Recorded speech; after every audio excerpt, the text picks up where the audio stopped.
Good morning, everybody. If everybody could find a seat.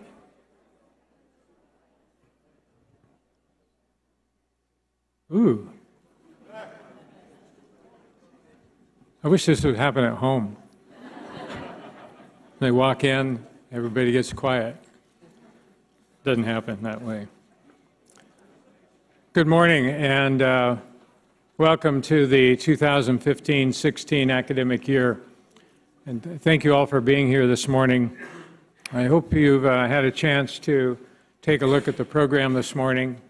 This morning is all about recognition of accomplishments, recognition of commitment and service to Cuesta College.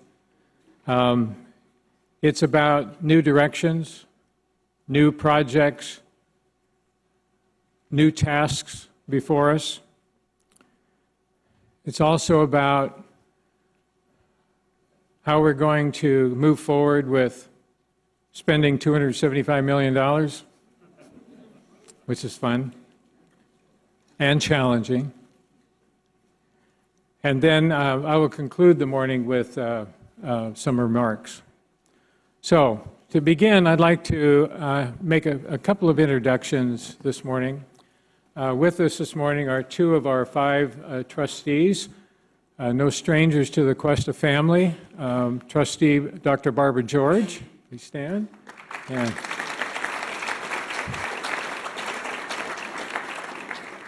former executive director of our foundation and advancement, and former history faculty member, Dick Hitchman. Thank you.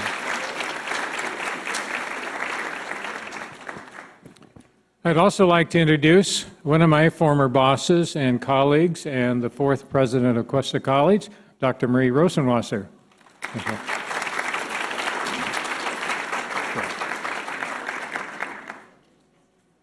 Well, it seems like every year, when you think that we've just about hired as many people as we can hire, we hire a bunch more.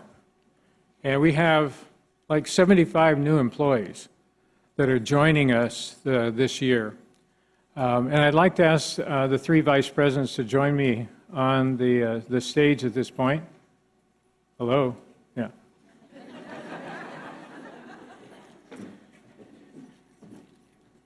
And we're going to introduce the new employees by cluster, starting with the president's cluster. And what we'll ask you to do is just please stand in your place. We've been showing photos of the new employees during the course of the morning. But really what I want you to note is, who are our new colleagues? Somebody may be sitting next to you that you didn't realize is new. But please note who is new, and take the time to, when you spot one of these individuals, to introduce yourself. Identify who you are, what you do, and so they start to connect the dots between faces and functions and where they might find a friend on campus. So I have two new employees in the President's Cluster. The President's Cluster includes the President's Office, Human Resources, Benefits Payroll, and the Foundation and Institutional Advancement, which is our marketing arm of the college. From Human Resources Technician, we have a new employee. You'll find him in the reception area of the administration building. And he's on medical leave now. He'll be back shortly. His name is Justin Tackett. So please, if you're up in that building, introduce yourself and say hi to Justin. And then also joining us in our marketing department as our marketing coordinator, you'll see him roaming around all morning. This is Richie Bermudez in the back.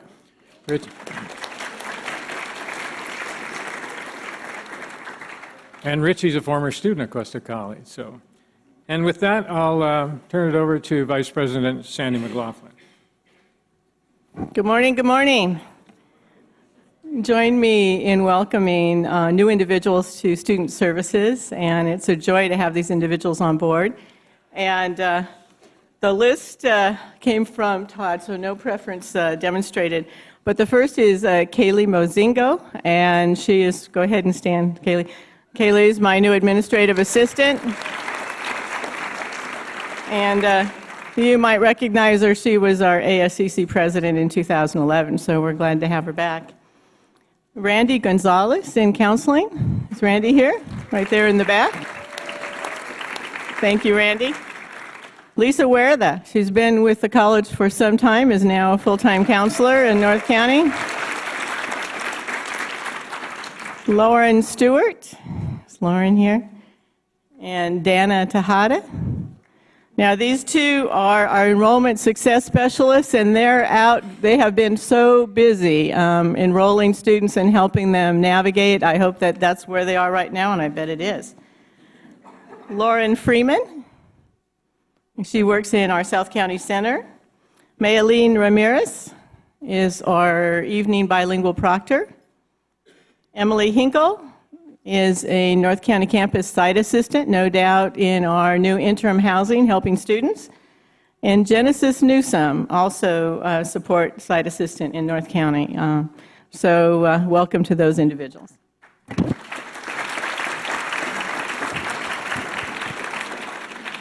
Good morning. From Administrative Services, I'd like to welcome Officer Jason Stenson, Campus Police Officer.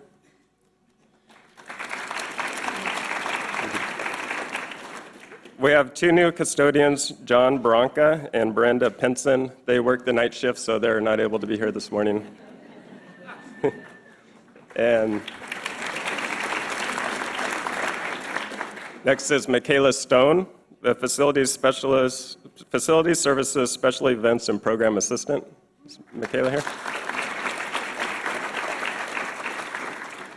And from Computer Services, Ramon Vega, Network and Systems Administrator.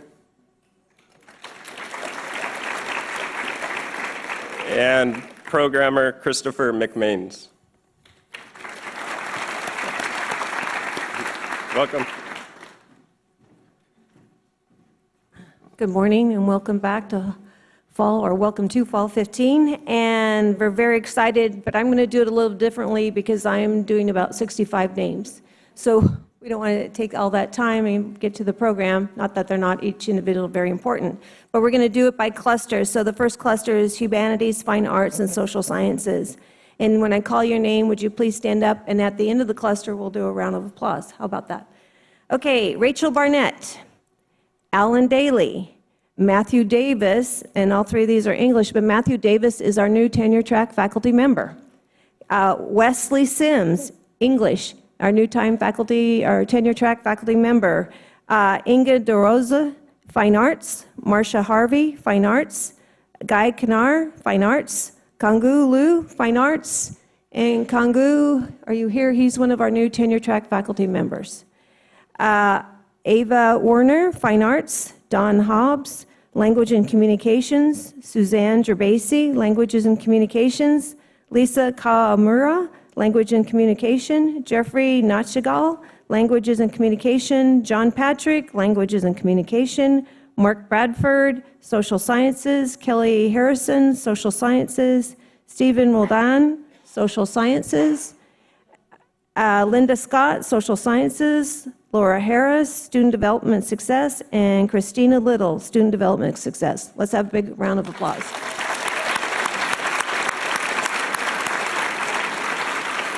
Thank you. Thanks. Sciences and mathematics. Please stand and we'll hold our applause again till the end. Marcy Mullen, biology. Nathan Heston, chemistry. Christina Grimm, kinesiology. Rebecca Shapiro-Jones, kinesiology. Zachary Wales, kinesiology. David Adams, mathematics. Julia DeBleeds, mathematics. Molly Husinga, mathematics. Bridget Bateman, Nursing and Allied Health. Betsy Miller, Nursing and Allied Health. And our new tenure track faculty member, Catherine Mills, Nursing and Allied Health. And Catherine Ruiz is Nursing and Allied Health, and she's also a new tenure track faculty member.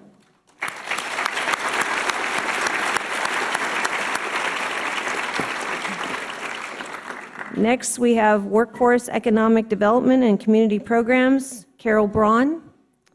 Janice Kohler-Scott, Business Education. James Dristas, Business Education. Scott Hanning, Business Education. Daniel Koenig, Business Education. Ryan Melvin, Business Education. Ryan here, and he is our new tenure track faculty member. Jennifer Noley, Business Education. Amy Strapp, Ag Business, one of our new tenure track faculty members. Mike Fonts, Engineering Technology, Welding. He is one of our new tenure track faculty members after 30 years. Yay. Wait, we don't get it. Danae Boggs, Human Development, one of our new tenure track faculty members. Corinne Cohen, Nutrition. John Benson, Workforce Economic Development and Community Programs. Gilberto Braga is CP Non-Credit. Mark Hushin, CP Non-Credit. Kelly Marshall, CP Non-Credit. Chantel Riley, CP Non-Credit. And Molly Sheehan, CP Non-Credit. So let's give a big round.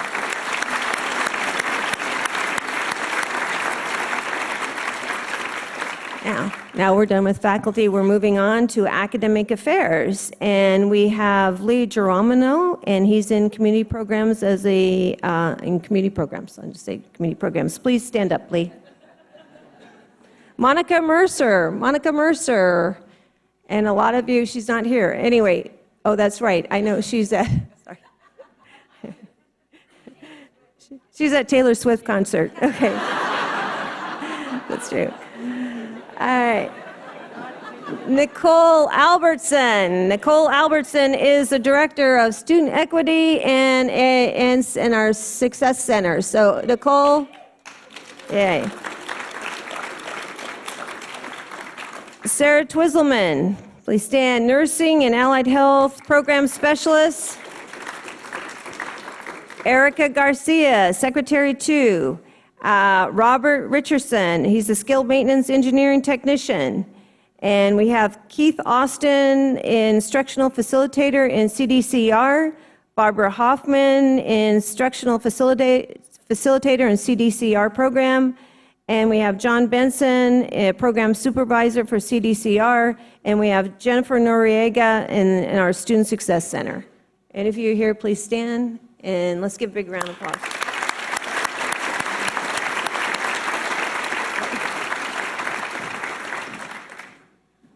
And for those who are standing in the back, we have seats down here. So if you just want to make your way around, please join us with a comfortable seat. Well, as you know, we have almost 1,000 employees working at Cuesta College, both full-time and part-time. So it takes a large family in order to deliver the kinds of programs and services that we do. So a lot of the names you heard today, a lot of them are adjunct faculty. But we also are replenishing our permanent staff, both in the classified management and the faculty. As a matter of fact, in the last 4 years, we've hired 36 new tenure track faculty, which is about 25% of our workforce. And we'll continue to do that on an annual basis in order to make sure that we are providing our students as many full-time faculty members that provide a full range of services to each other as colleagues as well as to our students. Well, at this point, I'd like to take the opportunity to recognize people that are hitting milestones in terms of service to Cuesta College. Now, I'd like to ask our Executive Director of Human Resources and Labor Relations, Melissa Richerson, to join me. And she's going to be presenting the names, and she'll explain what she wants you to do. And we'll be distributing pins, and we'll get a photo shot here with each of the classes at 5, 10, 15, 20, 25, and a 30-year group. So, Melissa, thank you.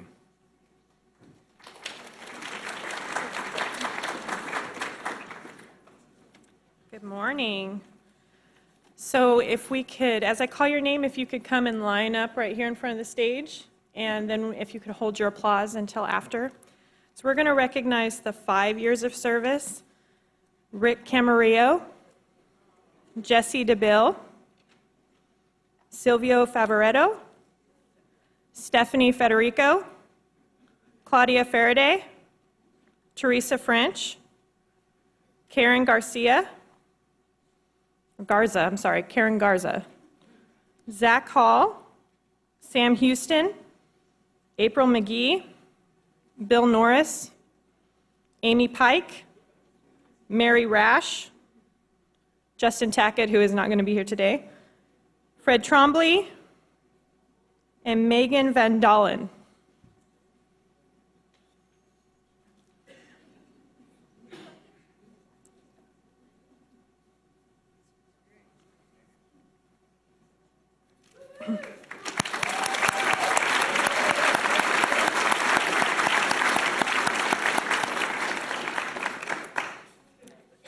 Now for our 10 years of service, Brett Clark, Martha Davis, Lisa DeFraga, Merlin Fapiano, Hyla Hafley Coover, Guadalupe Lopez, Ronald McCarley, Madeline Medeiros, Glenda Moscoso, Lana Roush, and Rob Thorson.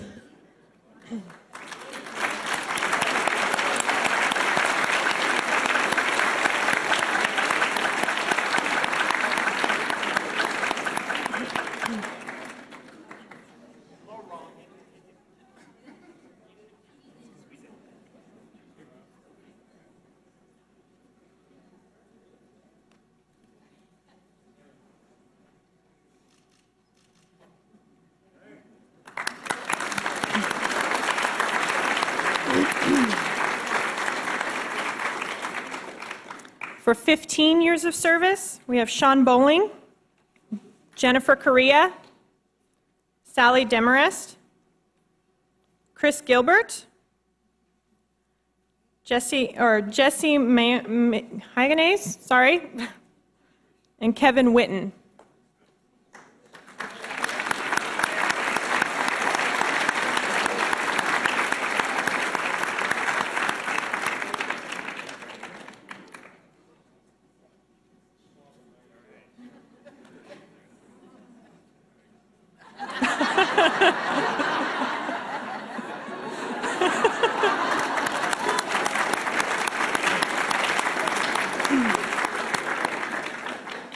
For 20 years of service, Daryl Anderson, Jean Bartel, Tanya Hardiman, Lee McCrae, Lori McLean, Sherry Moore, and Mark Turner.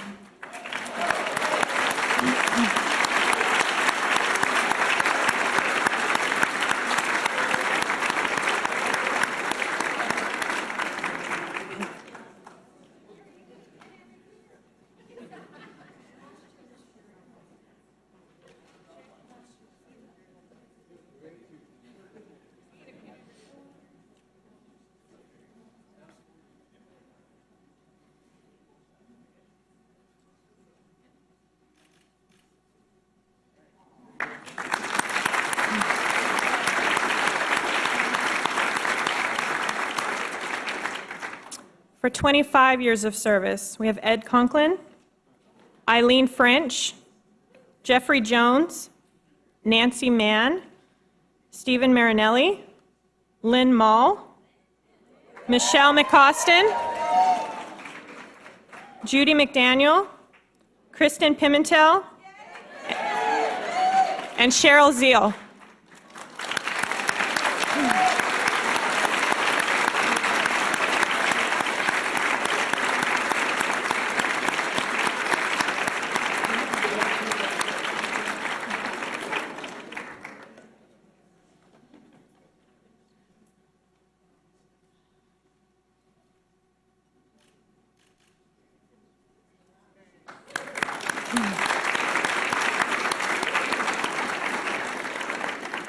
For 30 years of service, Hank Agostini, Kathy Babb, Ron Emmenheiser, Kathy Thorpe Silva, and Chris Wayland.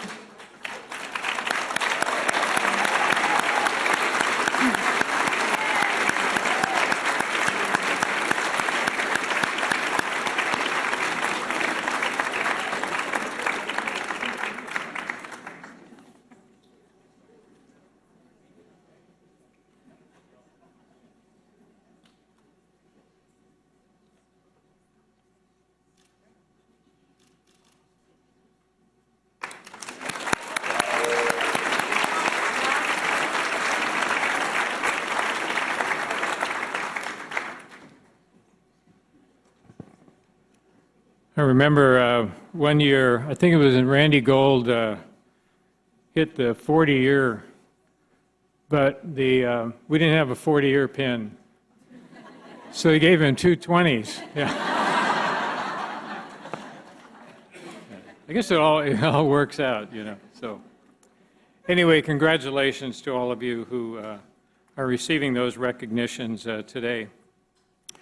Well, now we're also moving into some special awards, and these are awards that are coming from you, the employee groups who have identified individuals within your service area, whether it be faculty or classified or management, and have deemed these people special for the types of service they provide to students, the type of service they provide to each of us as colleagues, and service they provide to our community. And I'll start out with the Academic Employee of the Year. And I'd like to invite to come up and stand with me, Marie Larsen.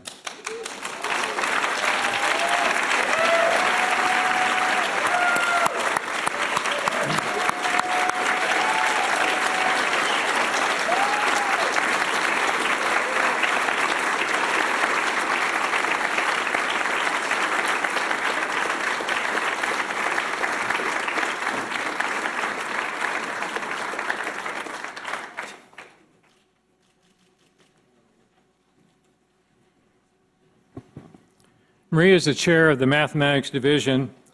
Marie has contributed significant, credible work toward the successful efforts in having the college removed from sanction and reaffirmed by the Accrediting Commission. Through her leadership, the Math Division has pursued focused, intentional efforts related to the strategic plan. Her work on the Institutional Governance Handbook provided clarity and strengthened the processes of participatory governance. Marie is a great mentor for new division chairs and is a constant advocate for supporting student needs. Her dedication to education and student needs extends off campus as well through her work in the community as the director of Camp Happy Talk, a local camp for children with speech and language disabilities. Ladies and gentlemen, your Academic Employee of the Year, Marie Larsen.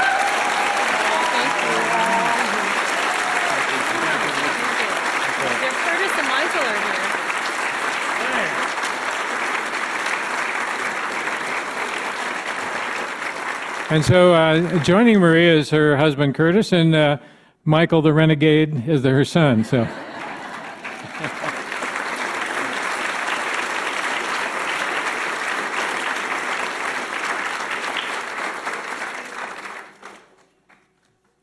From the classified service, classified employee is selected as the Classified Employee of the Year.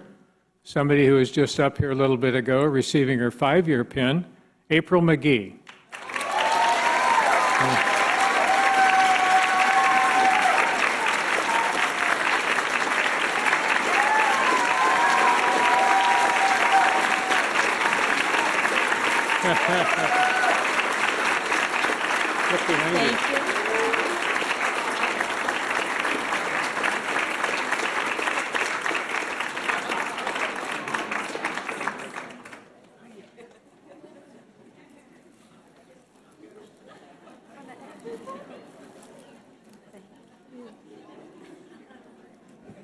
That's worth the whole thing, isn't it? Yeah. April is the roots and the guts of our EOPS and CARE program. She creates a welcoming environment within that office. She's an expert within this field, providing clear and accurate information and excellent service to students, faculty, and staff. She has a hands-on approach in helping students navigate registration. She supports many of the district's institutional goals and objectives through her work, specifically a significant contribution to Student Services Outcome Number 1. 90% of EOPS and CARE students participating in the program orientations have the working knowledge needed for the program's requirements and philosophy, with 95% passing the orientation test after online completion. April maintains a positive, professional environment. Her processes are thorough and well thought. Her commitment extends to all students, not just those participating in the EOP&S CARE program. She is knowledgeable and compassionate. April lives the ethos of constant quality improvement, and Cuesta is fortunate and lucky to have her. Congratulations, April.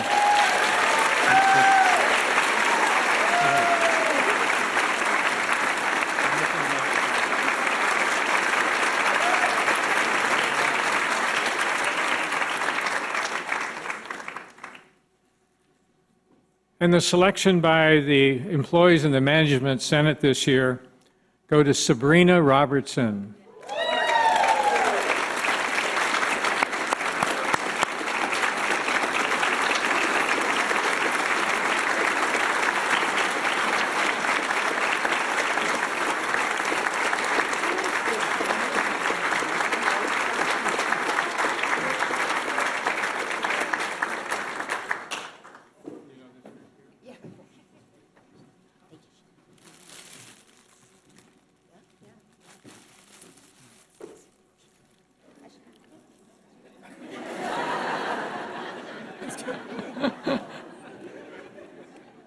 Just like Sabrina, yeah.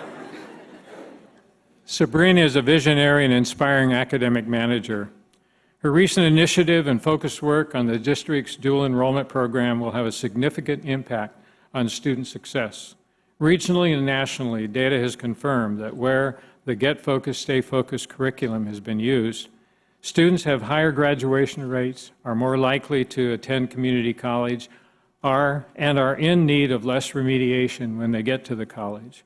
Sabrina's efforts include a focus on disadvantaged students and underserved populations, ensuring they too are afforded the opportunity to participate in this program. Sabrina also serves as the lead for the California Pathways Trust Grant. She led a countywide effort and secured a grant award of $600,000. She did this by taking the lead and successfully uniting all parties involved. She is working with this group in securing a second CCPT grant award.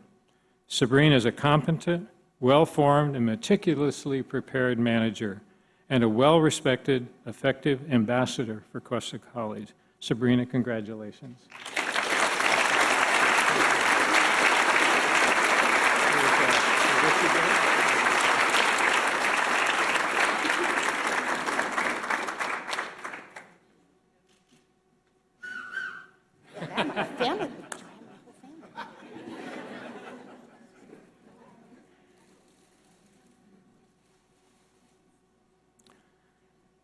One of the legacies that Dr. Rosenwasser left the college after her tenure here was providing the President's office with the opportunity to provide a leadership award each year. One of the few things that presidents get to do without having to go to a committee and ask for other buy-in. We get to reach out and we get to label and we get to find out and we get to select people that we think are making an extremely important contribution to the lifeline and the success of Cuesta College. She left me that legacy, and I've had the opportunity to award this, this particular leadership award 5 times.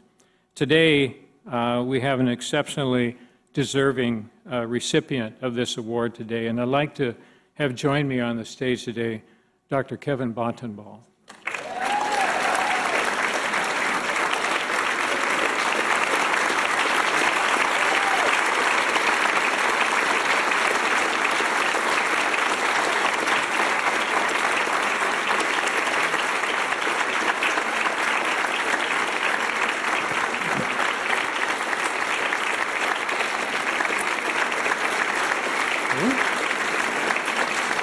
Pretty cool, huh?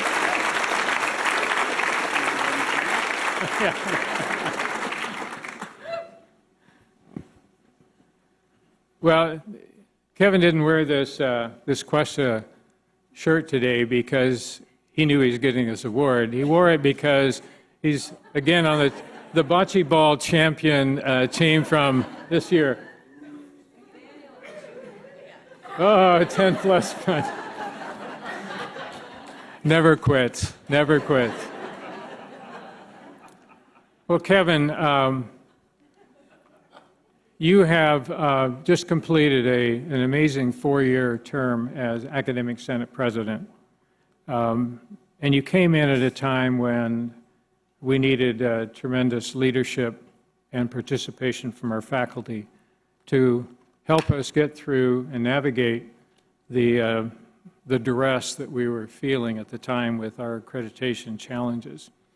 I don't think anyone other than you could have done that. First of all, you had to work with Dr. Wulff, and that alone was enough to be a challenge. But the two of you worked well together, not always agreeing, not always on the same page, but you're always united in the goal, and that was to get us moving and get us moving forward and back on track. And I want to say that you were very clear all the time in terms of who you were representing, whether you were representing Kevin Bontenbal or whether you were the voice of the Academic Senate. And you did not step beyond those bounds of speaking on behalf of faculty unless you were given authorization to do so. And I really appreciate that because the lines of communication were always clear. What I'm really grateful for now is that Kevin's going to move on into another leadership role, and that's in the Accrediting Commission. He will be a faculty representative on that commission, and we will have a mole on the inside. But I think this is a credit to Kevin and his leadership that he's demonstrated, not only locally, but within the statewide Academic Senate. And he's being recognized by his colleagues to be able to represent the faculty voice within that arena, which is a really challenging arena in order to help us all be compliant and move forward to be successful. So Kevin, I just want to say thank you.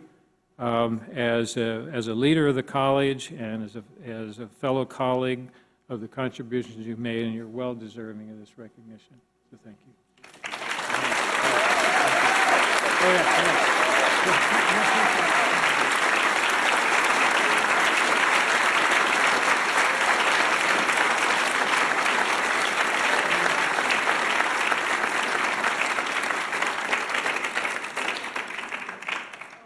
Now they hug. Yeah. At this time, I'd like to call to join me on the stage Dr. Lara Baxley.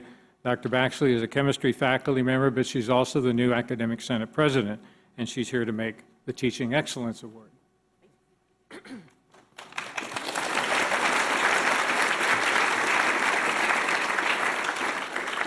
Hello, everyone. I'm a little bit nervous after that. It was very deserving, Kevin and Marie. Congratulations. And the others. I don't know the others. Okay. All right. Hello, everyone. I am honored and excited to be here today to present the Teaching Excellence Award to a person who epitomizes excellence in teaching, who is passionate about this person's field, dedicated to bringing this passion to the classroom, and goes to great lengths to help students. The Teaching Excellence Award, which is sponsored by the Foundation, recognizes faculty who show leadership in course organization and presentation while keeping current in educational methodology. The recipient is honored with a $500 check and a commemorative plaque. Thank you. All right, you guys ready? Please join me in congratulating this year's Teaching Excellence Award recipient, Lise Misfud.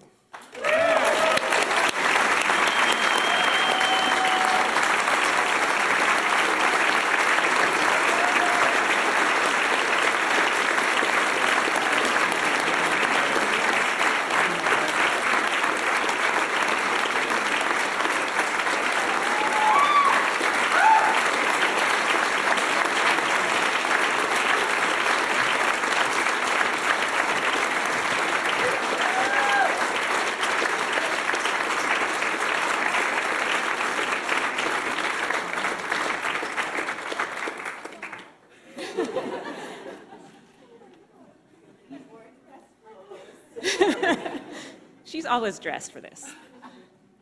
All right, so do you agree with me? When I first heard that Lisa was the recipient of this award, I just thought, of course, yes, this is the person. Okay, so Lisa is an outstanding anthropology instructor at Cuesta College and has been tenured since 2012. She inspires her students in the classroom and devotes countless hours outside the classroom as well. She engages, in ongoing research so as to keep abreast of the latest discoveries and trends in her field and updates her lesson plans accordingly. As the only full-time tenured faculty in anthropology, Lisa is tasked with the curriculum development and success of her program, and she excels in this area. For example, Lisa worked tirelessly to create an anthropology lab class, including writing numerous grant applications and raising thousands of dollars towards the purchase of fossil casts and skeletal reproductions. Creating this class also involved the backbreaking labor of clearing out a storage room to use as a hands-on lab where students could work with specimens that she had collected. In addition, I'm sure you guys already know about this, Lisa each year creates a crime scene that she cordons off with crime scene tape, and it contains skeletal remains which may or may not be human. The students photograph, map, and take detailed notes in order to produce a report of their findings. The students and instructor alike clearly have a great deal of fun with this exercise, which is also a genuinely challenging assessment of their abilities. Students who major in anthropology often express their appreciation for Professor Misfud's expertise in her teaching style and the rigor of her courses.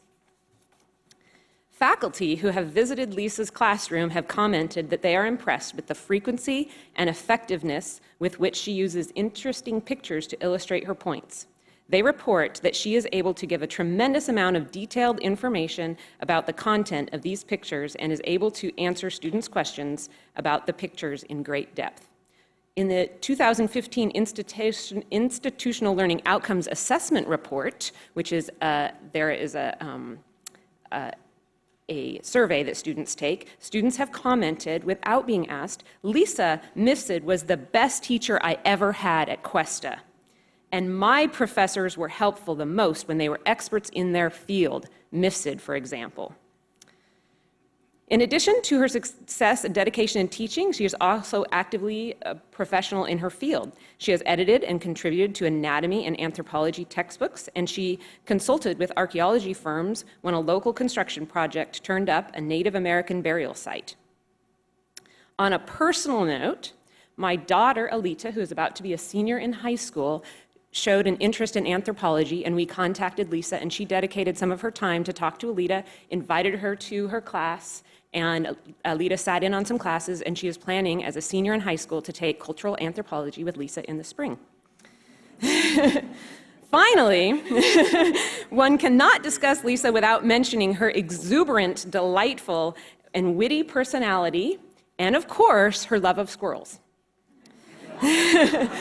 Lisa is fun, interesting, and a compassionate person. Lisa, congratulations on being the recipient of this year's Teaching Excellence Award.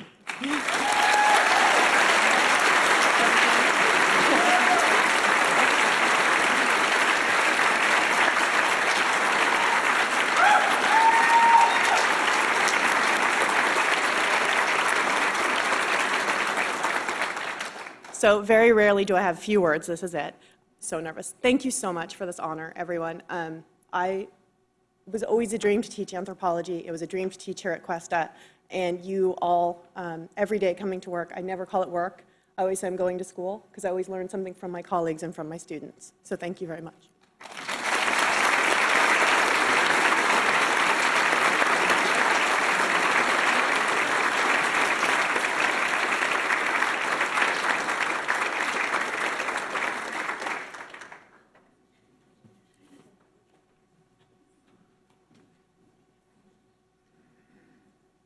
I bet Dick Hitchman and I could identify those bones.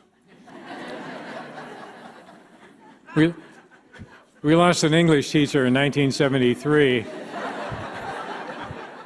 And we're still somewhere out on the campus. But I might have to, that's a clever way to get enrollment. You know, talk to your colleagues and get their kids into your classes. That's a good way. Well, as you know, if you've been adamantly and religiously reading your integrated planning manual, you will see that the 2015-16 academic year is where we do three really important things. One is to revisit and develop the new 10-year educational and educational master plan, and that informs the facilities master plan. And we also will be revisiting our mission statement, which drives everything that we do. So this is a critical year.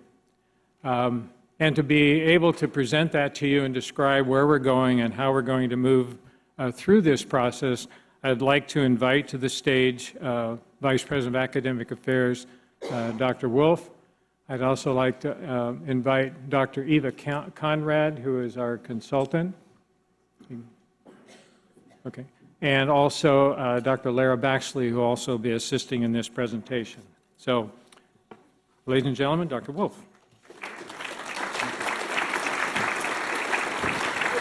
Hello again. Oh, let's put our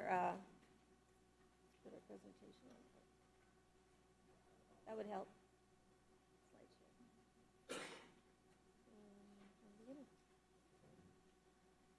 Okay, it is with great honor that I get to introduce Dr. Eva Conrad.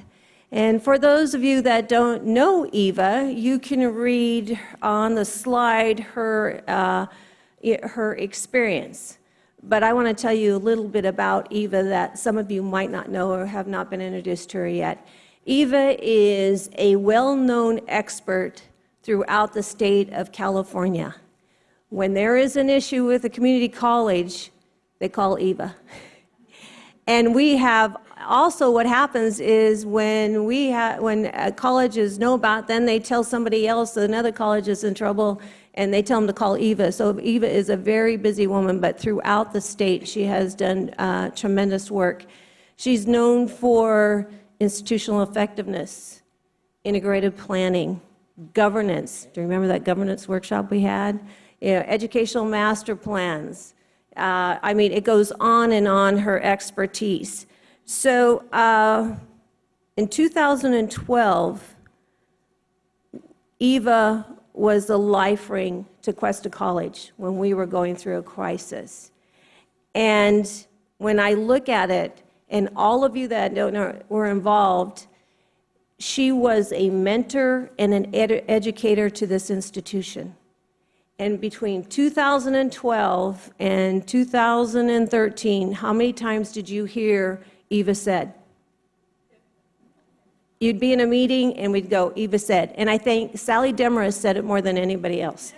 You know, Eva said, Eva said, Eva said. We could have put it on the wall, Eva said. But we all learned so much from Eva. And so now we have contract with Eva to help guide us through our educational master plan. And this is a wonderful opportunity for our institution to look at our past, look at our current state, and then plan where we're going for the next 10 years. And you all need to have a voice in that. And so with that, it is my great pleasure to introduce Eva, my mentor, my educator, my friend now.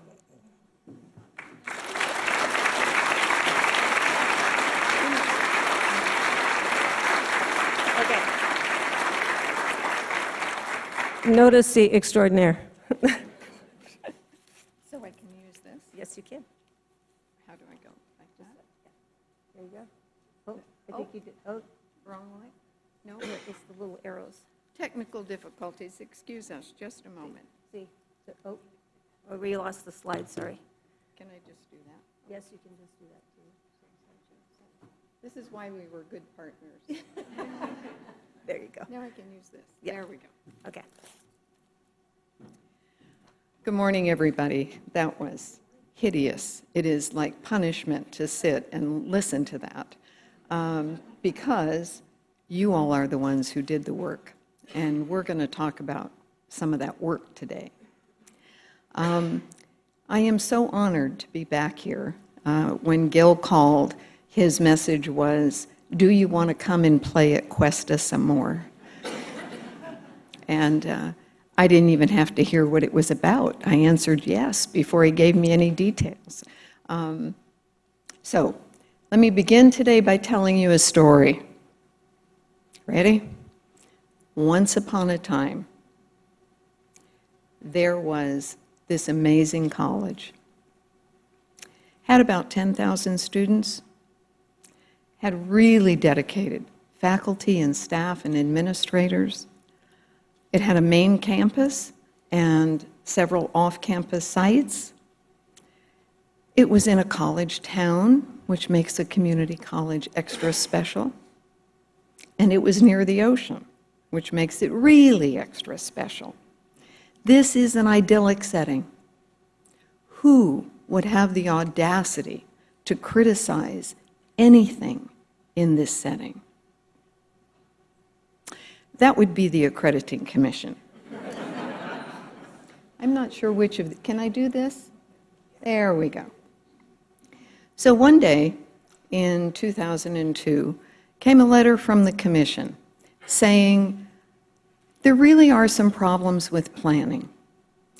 Well, in fact, there really are some problems with quite a few things. 9 recommendations. That's a lot. And it covered the span of a lot of the college that needed attention. Some of you were here. You remember this. And you know that what happened, this was really a wake-up call. We've got a lot of work to do. And we've got a lot of work to do in pretty quick order. So the college got to work, developed planning models, it worked on board of trustee issues, it developed new governance processes, worked really hard. And then they came again 6 years later and said, not good enough. You really have more work that you need to do. This was so disheartening because the campus had worked so hard. They had developed new models for planning, developed all these new systems. They were walking the talk of what they had developed. And the visiting team said, not good enough. And in fact, we're coming back the very next year.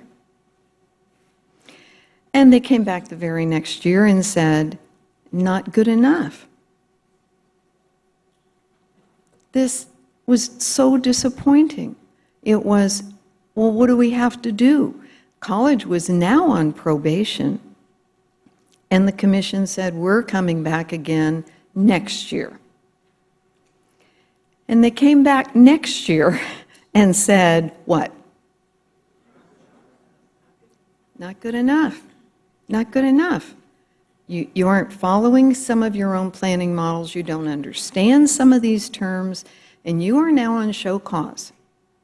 And show cause means the institution has to explain to the commission why they should stay open. They have to show cause as to, please let us keep our doors open. Those of you who are here, remember this? Very well, I'm sure, because this was, it isn't that you had been sitting and twiddling your thumbs, it isn't that you had been ignoring what the accrediting commission wanted you to do, but you weren't there, it wasn't on track right, and so it just felt like, felt like this, right?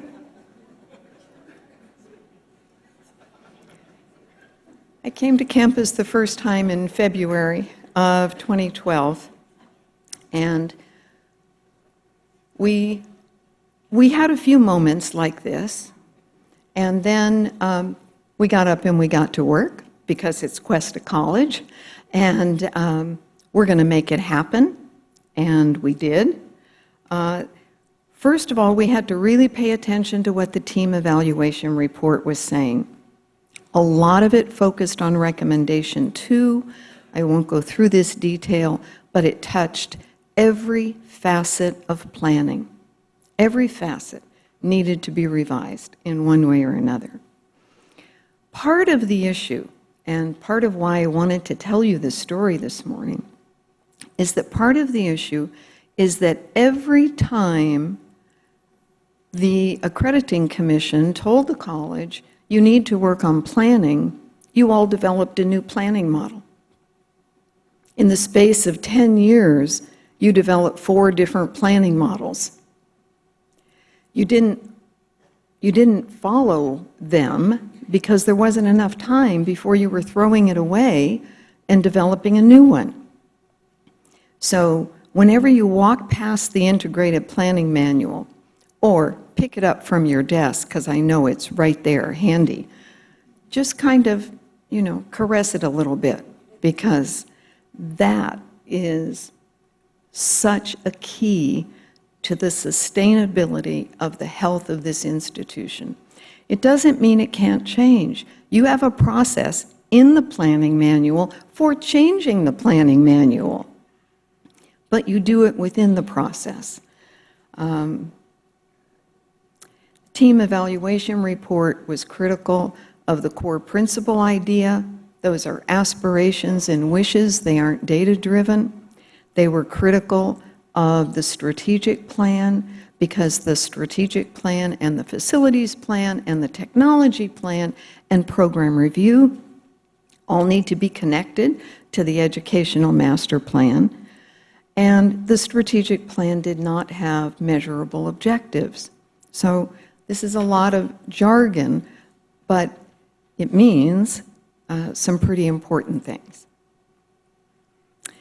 I want to take just a minute to go through the amazing amount of work we had from February to May to do all of this. Everybody who was involved in this in any way, on a steering committee, working within your division on student learning outcomes, would you stand up? Kevin, Marie, come on. I'll come and get you later if you don't stand up. I know who you were. You guys were amazing. So here's what they did. From February to May, we had to revise and articulate challenges that were data-based that could be used to replace the core principles with meaningful institutional goals. We had to prepare an addendum. The Commission had said the educational master plan that you had just written was not adequate. We didn't want to throw it out. A lot of work had gone into it, had an amazingly terrific data chapter. This really was a good document in some ways. So we just wanted to Band-Aid it. We Band-Aided it with an educational master plan addendum where we analyzed that data, identified the challenges, and created institutional goals that were meaningful. We also had to integrate the 2010 integrated planning model and say, what's missing?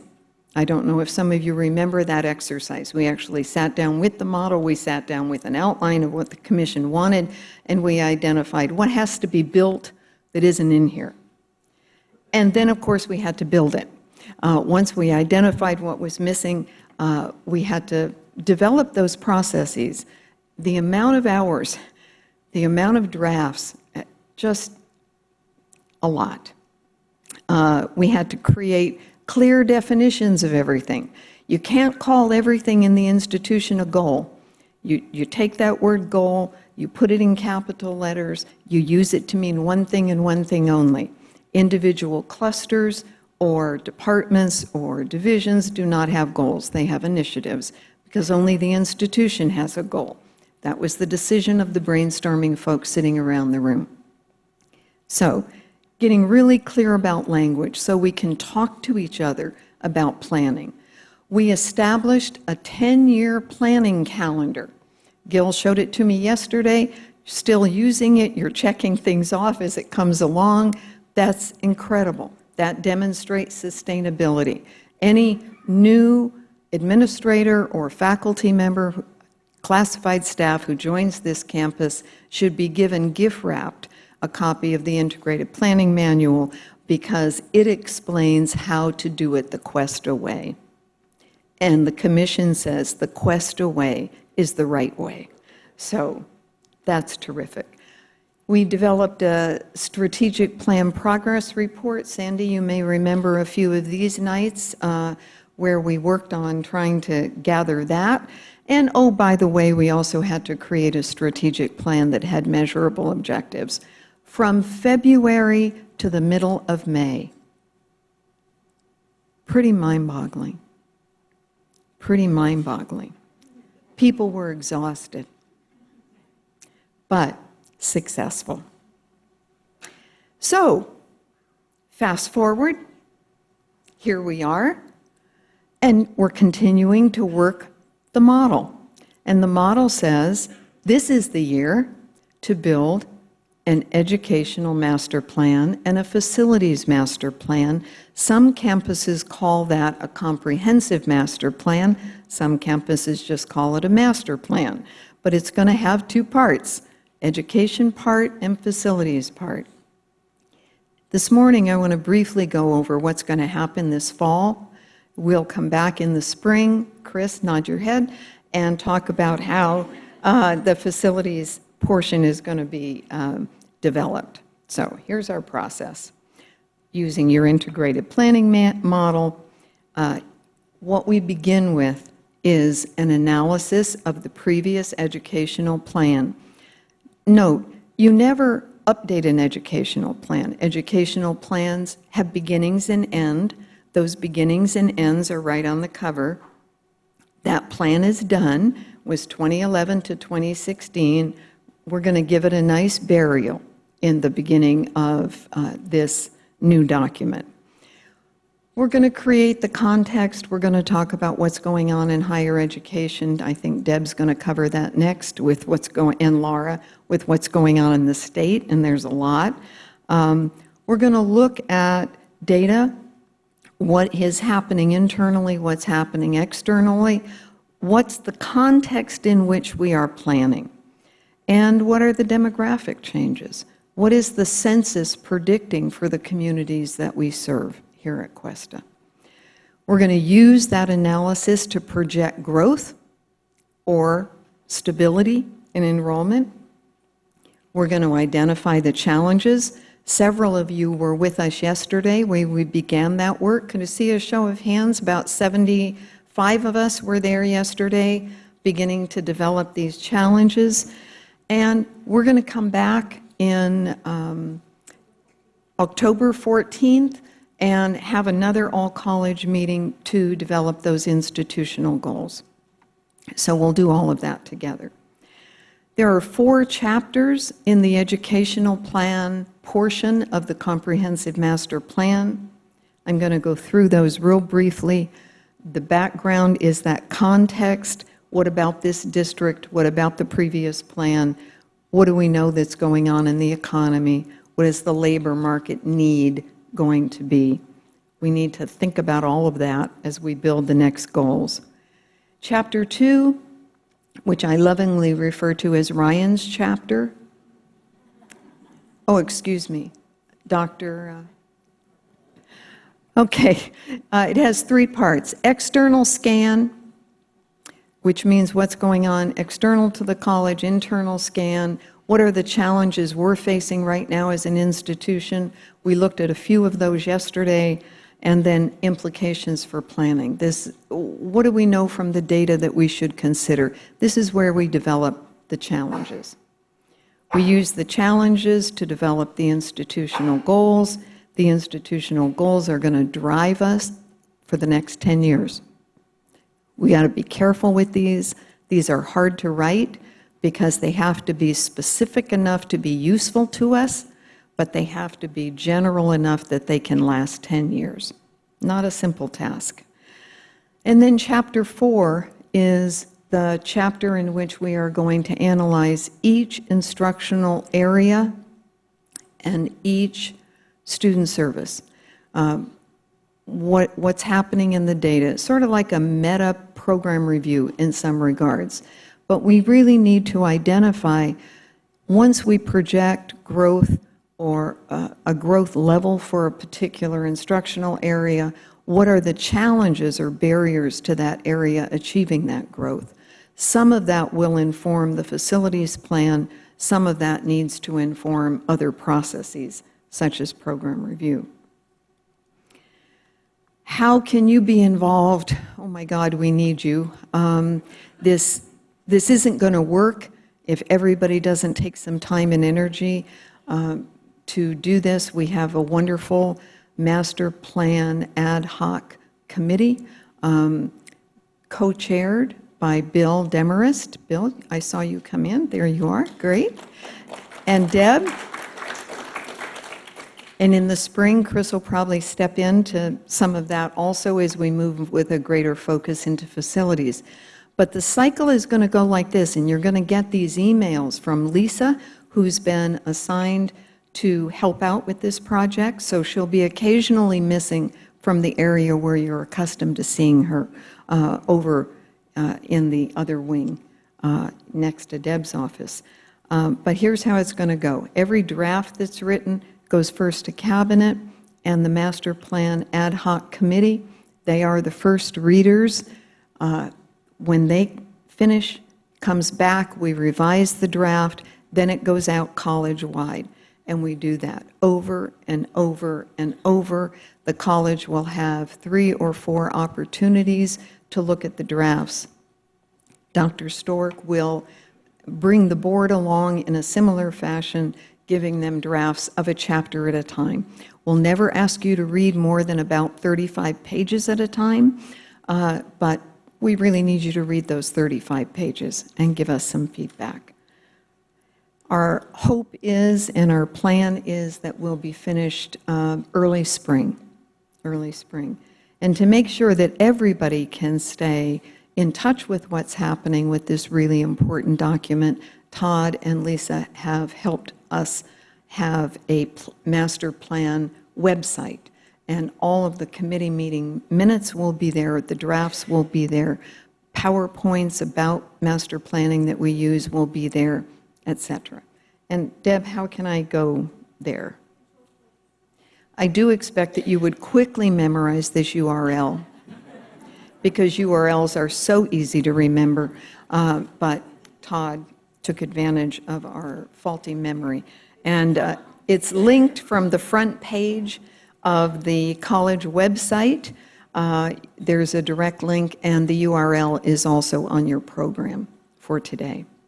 So, we're off and running, folks. This is going to be a great adventure, and I'm delighted to be here and join the Cuesta team for this. Thank you.